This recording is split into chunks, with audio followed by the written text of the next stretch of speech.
음식이 나다. 영양과 건강의 비밀. 오세, 온지음.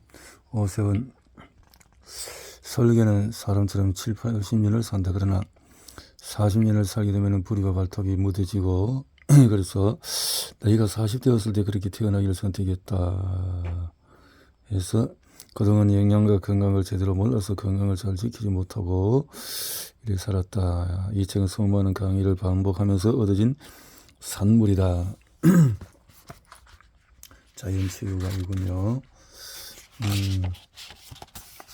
균형 잡힌 영양을 섭취해야 하는가? 왜?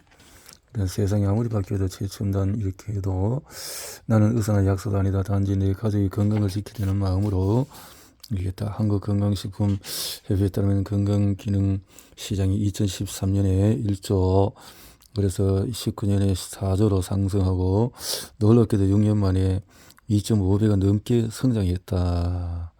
이러한 속에서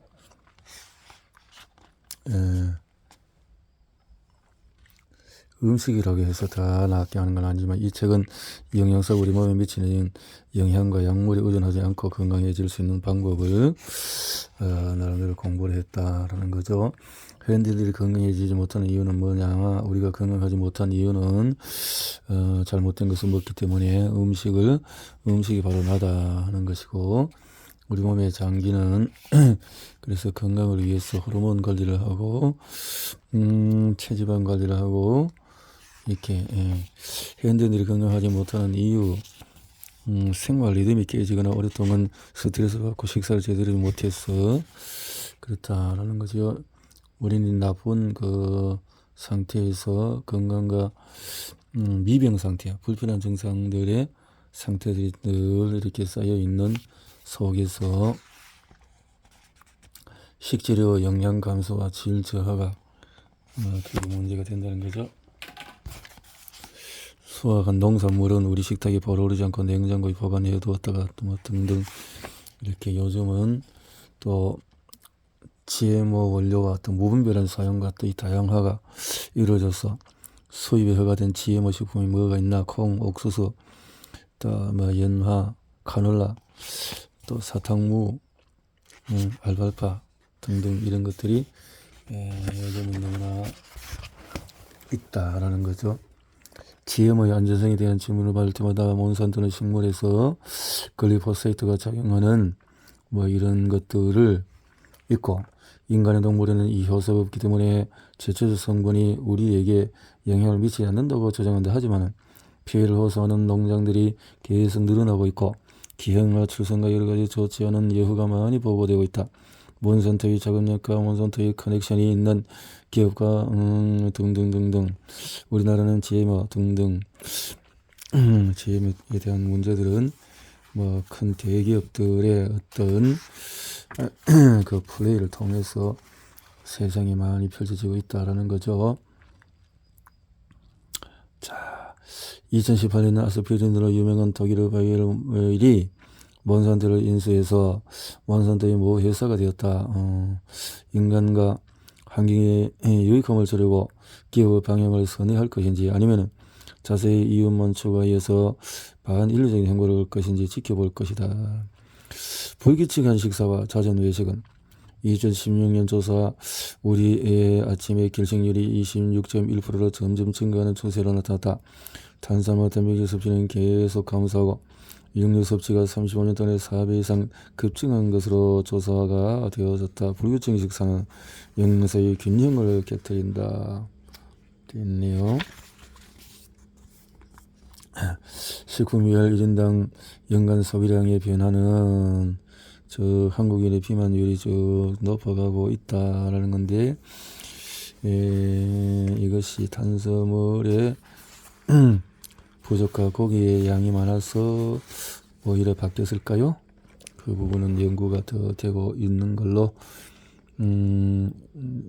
보고 있습니다. 인스턴트 식품은 가공식품, 또 탄산음료, 섭취 이런 거죠. 대부분의 인스턴트 식품은 자극적이며 그렇죠. 이런 식품은 보존제나 많은 양의 정백당 등등 액상과당 등등 때문에 청소년들이 패스트푸드로 이렇게 많이 섭취가 증가하고 늘어나고 있다라는 거죠. 식품 라벨을 쉽게 보는 방법은 식품 라벨에 적힌 원재료 명은 가장 양이 많은 순서대로 모든 성분을 적게 되어 있기 때문에 무엇이 들어간지 꼼꼼히 따져봐야 한다. 식품 첨가물이나 보존제가 없다면 유통할 수 없기 때문에 첨가할 수밖에 없는 한계량이 정해져 있다. 하지만 우리는 가공식품 한 가지만 먹는 것이 아니라 여러 가지를 섞어 먹을 수 있고 각자의 건강에 따라서 칵테일 효과를 낼 수 있으므로 주의해야 할 것이다. 어떤 것들이 들어갔을까? 아질산 나트륨은 소세지 같은데, 또 소르빈산은 또 보존제로 있고, 이산화황이 있고, 안식향산 나트륨이 있고, 드링크류에 또 타르색소가 있고, 감미료가 있고 등등 많이 있다. 여기에 몇 가지 식품을 대해서 적어봤다. 한식 간장은 대두, 소금, 물만 있으면 매주를 띄워서 만들 수 있다. 그런데 발효 시간이 너무 오래 걸려서 쌀가루, 밀가루, 보리가루 등을 넣어 발효 시간을 짧게 양조 간장을 만들어서 판매한다. 가장 좋은 것은 대두, 천일염, 정제수만 들어있는 간장이다. 그런데 보통 시중에 판매하는 간장을 보면은 정제수에서 탈지 대두에다가 천일염에 소명료, 기타, 가당, 수정 등 여러 가지 재료가 들어있는 것을 쉽게 알 수가 있다. 특히 산분해 간장은 콩기름을 짜내고 남은 콩찌꺼기 이 탈지 대두에다가 염산을 부어서 녹이고 소다를 넣어서 중화시킨 후에 검은색 색소와 맛을 내기 위해서 감미료, 액상가당을 넣어서 만든다. 이 간장은 MCPD 등 발암물질이 생성될 수 있어서 문제가 된다. 혼합 간장은 산분해 간장과 양조 간장을 혼합한 간장인데 혼합 비율에 대한 기준이 없어서 99% 들어가도 혼합 간장이라고 표기할 수가 있다. 우유는 원래 100%를 골라야 한다. 괜히 더 좋은 것을 하려고 강한 우유나 맛있는 것을 고른다고 이런 첨가 우유를 선택하는 것이 오히려 좋지 않다. 칼슘, 비타민 D, 철분 등의 강화 우유는 엄청 많은 첨가물을 넣어서 생산한다는 것을 알아야 한다. 딸기 우유는 저지방 우유 또 등등 정제수, 가당, 설탕, 포도당 순으로 들어있고 또 실제 딸기 가즙은 1%이다. 달걀 고르는 방법. 2019년 8월 23일부터 달걀 생산에 대해서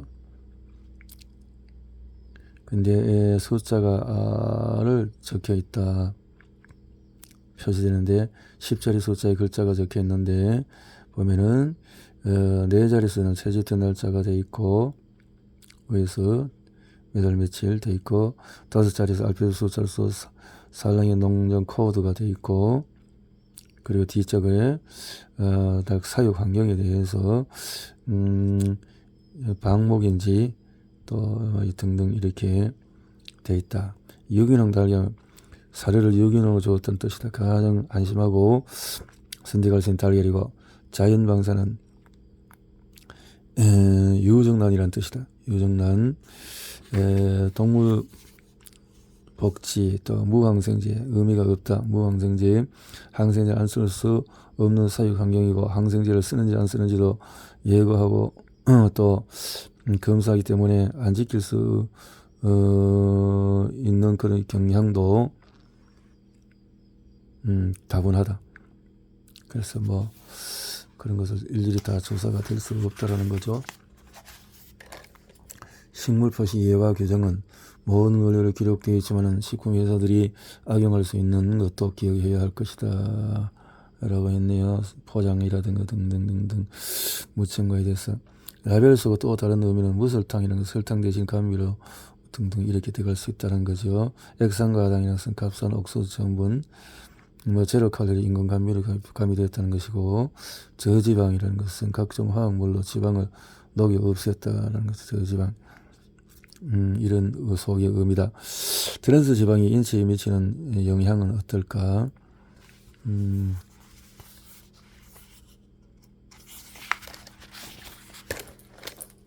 트랜스 지방이 많은 식품은 100g당 트랜스 쇼트닝 마가린 이 가장 많고, 전자레인지용 팝콘이 많고, 도넛이 많고, 초콜릿 가공품, 비스킷류, 감자튀김 이런 순서가 있네요. 자, 비타민 E나 셀enium 같은 항산화제를 사용하고, 하지만은 가격이 비싸기 때문에 첨가제를 다 넣을 수밖에 없다. 불규칙하고 부족한 수면의 문제. 잠을 잔다는 것은 건강에 필수이다. 예, 수면 문제가 요즘에서 많이, 일본에서도 이런 문제를 많이 체크를 하고 있는 입장입니다. 수면 문제. 잠을 자면서 우리가 얻을 수 있는 장점은 신체의 건해짐이 회복, 뇌에서 일어나는 여러가 노폐물 청소, 간 기능 활력, 당뇨병 예방 등등 피부 미용, 면역이 증가하고, 균형에 맞지 않는 운동은 살을 빼기 위해서 등등 이런 운동 후 크게 유산소와 무산소가 나눈다 했고, 음식이 중요한 이유는 음식이 나다. 자, 다양하게 어떤 음식을 먹을 거냐. 음식으로 섭취할 수 있는 7대 영양소의 종류가 무엇이 있나. 탄수화물, 단백질 등등. 대량 영양소, 미량 영양소 무엇이 있나. 그치. 예, 기본적으로 식물 영양소는 무엇이 있는가. 그래서 생명은 생태계와 순리대로 살아가고 지켜나가려는 본능으로 유지된다.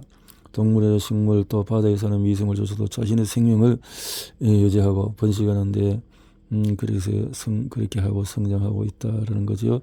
이렇게 식물이 항산화를 하는 영양소를 이렇게 발휘하고, 그래서 산화작용을 하고, 비타민 A, C, E, 셀enium, 코큐틴, 글루타틴, 요오드 등의 항산화를 돕는 영양소로 꼽히고 있다. 일부 독소를 이용해서 우리 몸에 유익한 물질로 활용할 수 있는 것이 허브이다. 쉽게 말하면 한약의 재료가 되는 것이다. 그래서 척박한 환경에서 살아남은 식물들에 대해서 이렇게 활발히 연구가 되고 있다.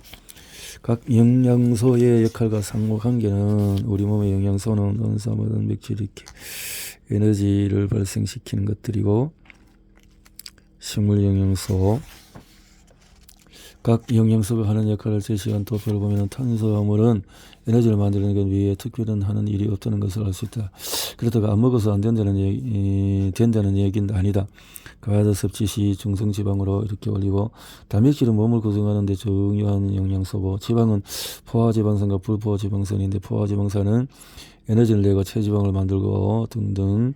음식을 섭취하면은 입에서 씹으면서 침과 함께 탄수화물을 분해할 수 있도록 소화액이 나온다. 그래서 잘 씹어야 할 것이다. 그래서 소화를 만들 수 있도록. 탄수화물의 대사 과정과 역할은, 탄수화물은 우리 몸에서 에너지를 내는 데 가장 중요하고, 그래 열량도 이렇게 가지고 있고, 1g에 한 4kg 정도, 4kcal.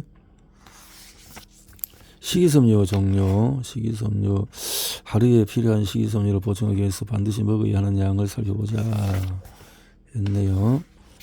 단백질의 대사 과정과 역할은 단백질에서 아미노산화되어지고 이렇게 되어지는 거죠. 지방의 대사 과정에 대해서 정리를 하셨네요. 지방에 대해서, 특히 오메가3가 요즘 뜨고 있는 것이죠. 비타민의 종류와 기능에 대해서, 수용성과 지용성에 대해서 쭉 했네요. 비타민 B군 역할과 그래서 비타민 B군에 대한 역할이 참 다양하게, 특히 비타민 B6는 아미노산 대사의 필수, 비타민 B9은 적혈구 생성에 도움되고, 특히 코발라민이라는 비타민 B12는 적혈구 형성에 중요하다. 악성 빈혈에, 그리고 비오틴은 모발 피부에 도움이 줄 수 있고, 그래서 비타민 B 복합제가 도움이 되는 것이죠. 잘 만든 회사의 제품을 활용하면 도움이 될 것 같습니다. 비타민 C에 대한 오해는, C를 많이 섭취하면 소변으로 배출되기 때문에 많이 섭취하는 것은 아무 소용이 없는 일이라고 말한다. 배설에 초점을 두었기 때문에. 그러나 그렇게 그것은 오해다. 콩팥에서 혈액의 노폐물을 걸러내는 과정에서 비타민 C를 다시 잡아두는, 이런 참 세뇨간의 조절 장치가 있기 때문이다. 비타민 C가 많이 빠져나오더라도 그만큼 활용이 된다는 거죠. 뭐 이런 또 채소류, 스크린베리, 토마토 등등 이런 것들을 먹을 수 있겠죠. 제일 바쁠 때는 잘 만들어진 이런 또 건식 회사의 것을 활용할 필요가 있겠죠. 비타민 A, E 등등 비타민 K는 혈액 응고에서 아주 중요하고 뼈 형성과 심장 건강에 깊이 관여한다. 비타민 K는 장내 세균에 의해서 생성될 수 있지만 항생제를 오랜 기간 먹거나 그렇게 하면은 이제 많이 부족할 수 있으니까 K는 킬로키는 혈액 응고, K2는 메나키는 뼈와 심장 또 건강, K3는 메나디오는 세포막에 도움이 된다 라는 거죠. 그래서 비타민 K는 뼈와 치아로 칼슘을 보내서 이렇게 운반하는 역할을 하고 또 혈전을 형성하는 단백질을 또 활성화하기 때문에 혈액 응고에는 도움을 주지만 그렇죠. 피떡이 또 될 수 있는 또 뼈를 만드는 대사작용에 도움을 준다. 동맥경화 플라크에 제거하는데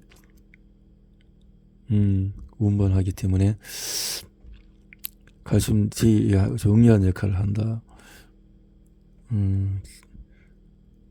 과잉이 되면 임산부나 수유부는 이렇게 과잉이 되지 않도록 해야 할 것이다. 결핍이 되면 알츠하이머, 제2당뇨, 골다공증, 간상동맥 질환 등을 유발할 수 있는 것이다. 그리고 함유한 제품에는 생천국장 등 발효식품이나 케일, 시금치, 자연방목으로 된 것들, 미네랄의 종류와 기능에 대해서 쭉 잘 설명을 했네요. 과잉될 때는 어떻고 칼륨은 세포막의 수분량을 나트륨이 조절하고 세포 안의 수분량은 칼륨이 조절한다. 칼륨은 쉽게 세포막을 통과한다. 칼륨은 비죽고 들어가려는 성질이 있어서 칼륨 이온이 2개가 들어갈 때 나트륨 이온이 3개가 밀려나와서 배출이 된다. 그래서 칼륨을 많이 섭취할 필요가 있다는 거죠. 밀어내니까요. 그래서 이 칼륨이 역할은 신경 전달과 근육 수축 작용을 하고 컴포 기능이 중요하고 세포 안의 칼륨은 또 이거를 효소 형성의 기폭제 역할을 하고 나트륨 배출을 돕고 그래서 칼륨이 아주 좋은 역할을 합니다. 과잉되면은 손발이 저리고 근육마비가 오고 우울하고 당뇨도 신경질도 과잉돼서 안 되지만 결핍되면은 근육통이 일어날 수 있고 부정맥이 있고 콩팥 구조와 기능에 문제가 생기고 또 갑상선 호르몬 또 부신 기능의 저하가 일어날 수 있어서 이런 것들이 칼륨의 아보카도, 시금치, 브로콜리, 샐러리,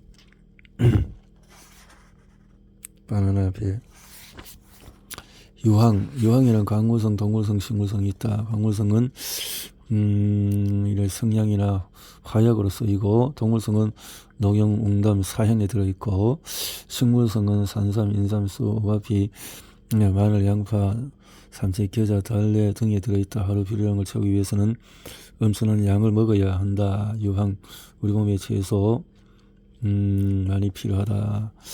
역할은 단백질 메티오닌, 일시틴을 할 때 필요한 성분이고 글루타티온의 생성에 연결이 되는 것이다.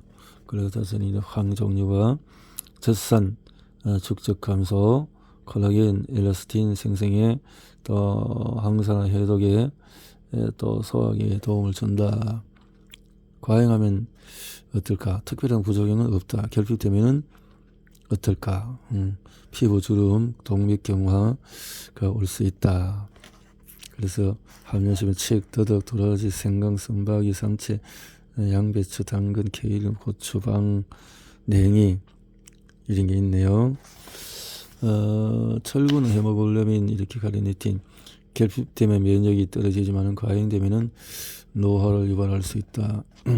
구리는 피부, 머리카락 역할 등등 잘 기록되어 있네요. 아연은 체내에 존재하는 것이 반드시 음식으로 섭취를 해야 할 것이다. 셀레늄은 미네랄 중에서 가장 강력한 항산화 효능을 자랑한다. 라고 되어 있네요. 요거들을 아주 잘 이 책이 참 정리하고 연구를 잘 하셨네. 함유된 것들. 당신의 요오드 수치는 정상입니까? 그 요오드가 하는 역할, 권장 섭취량을 어떻게 할 것인가? 음용수의 종류는 물은 어떻게 먹고 알칼리수는 전공사막 또 나노 필터 등등의 문제에 대해서 이야기를 했네요. 식물 영양소에 대해서 알리신 빨간색 색깔로 어떤 이 색깔에 따른 나름대로의 연구도 같이 되어 있군요.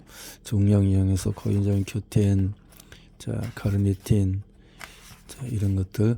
부족한 영양소 없이 무엇으로 해결할까? 나에게 맞는 건강식품은 어떤 것이 있을까? 그래서 건강식품들을 잘 활용할 필요가 있다. 주의해야 할 건강식품, 비타민으로 해서 다 같은 비타민이 아니다.